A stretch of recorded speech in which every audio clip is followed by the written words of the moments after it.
Assalamualaikum warahmatullahi wabarakatuh. Kembali lagi bersama saya Asep Kurnia dengan NPM 2201106. Untuk kali ini saya akan merangkum dan membahas materi mengenai motivasi. Motivasi atau motivation kata dasarnya adalah motif yang berarti dorongan, sebab atau alasan seseorang melakukan sesuatu. Dengan demikian, motivasi berarti suatu kondisi yang mendorong atau menjadi sebab seseorang melakukan suatu perbuatan atau kegiatan yang berlangsung secara sadar. Robbins memberikan pengertian motivasi sebagai suatu proses yang menghasilkan suatu intensitas, arah, dan ketekunan individual dalam usaha untuk mencapai tujuan.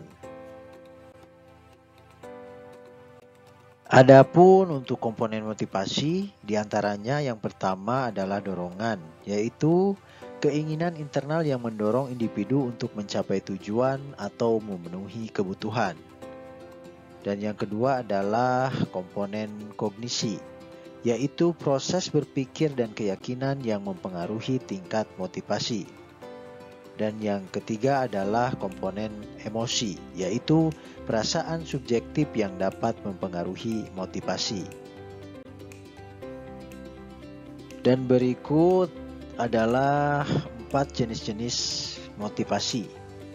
Yang pertama adalah motivasi intrinsik, yaitu motivasi yang berasal dari kepuasan internal dan keinginan pribadi. Contohnya, kegembiraan dalam menyelesaikan proyek yang menarik, dan keinginan untuk belajar sesuatu yang baru. Yang kedua adalah motivasi ekstrinsik, yaitu motivasi yang berasal dari hadiah eksternal atau tekanan sosial.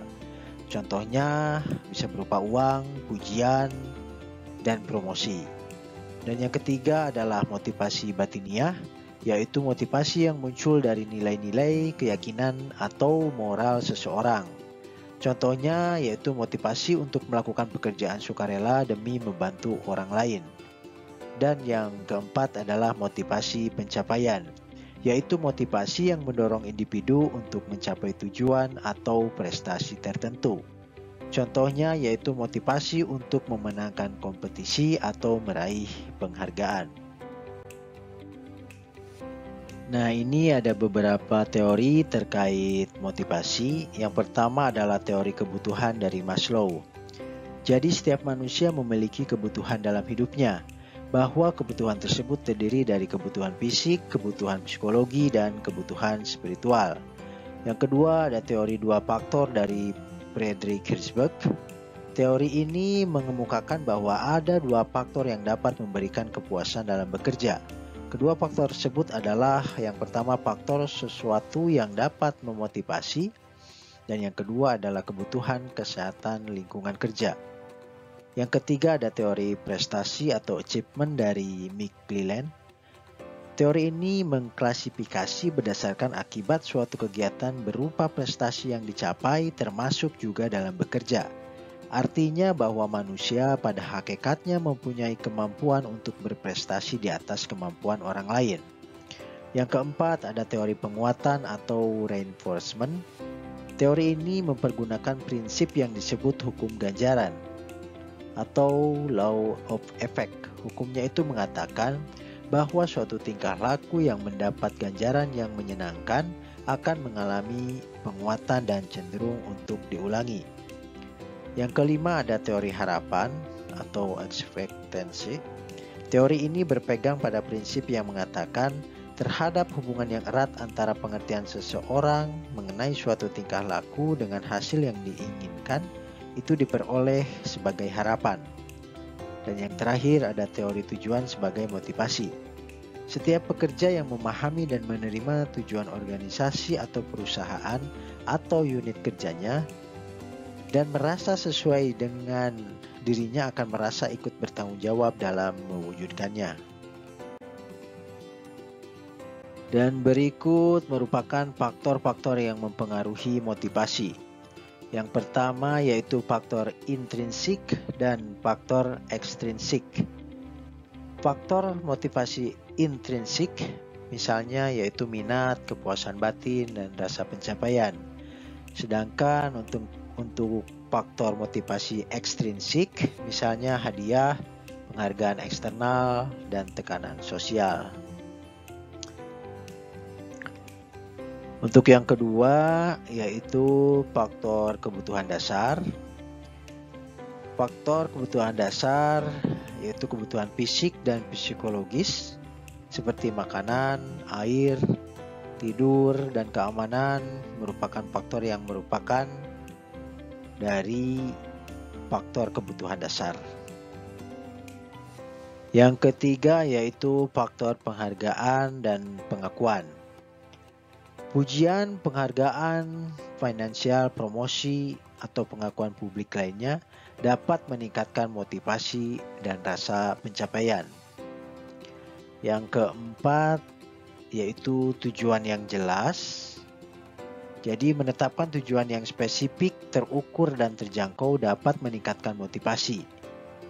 Ketika individu memiliki tujuan yang jelas, mereka memiliki arah yang lebih jelas dalam tindakan mereka dan dapat memonitor kemajuan mereka.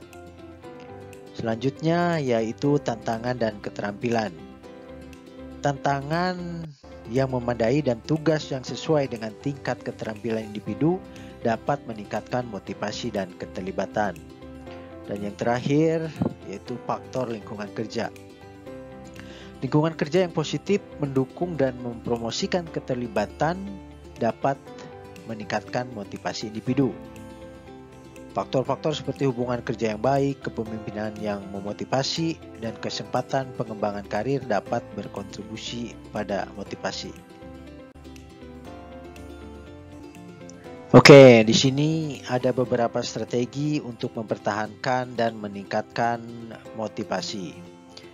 Yang pertama yaitu identifikasi dan pahami motivasi pribadi. Kenali apa yang membuat Anda termotivasi dan mengapa itu penting bagi Anda. Fokuskan pada tujuan yang sesuai dengan nilai-nilai pribadi dan minat Anda. Yang kedua yaitu tetapkan tujuan yang spesifik dan terukur. Jadi tentukan tujuan yang jelas, terukur, dan realistis. Pecah tujuan jangka panjang menjadi tujuan jangka pendek yang dapat dicapai secara bertahap. Yang ketiga, berikan penghargaan pada diri sendiri. Beri diri Anda penghargaan atau hadiah setelah mencapai tujuan atau mencapai kemajuan signifikan. Ini akan meningkatkan motivasi dan memberikan rasa pencapaian. Yang keempat, temukan inspirasi. Cari inspirasi dari tokoh-tokoh inspiratif, buku, film, atau cerita sukses. Hal ini dapat membantu kita tetap termotivasi dalam menghadapi tantangan. Dan yang terakhir, bangun lingkungan yang mendukung. Cari lingkungan yang mendukung dan positif, tentunya yang memotivasi Anda untuk tetap fokus pada tujuan. Jauhi lingkungan yang negatif atau menghambat motivasi.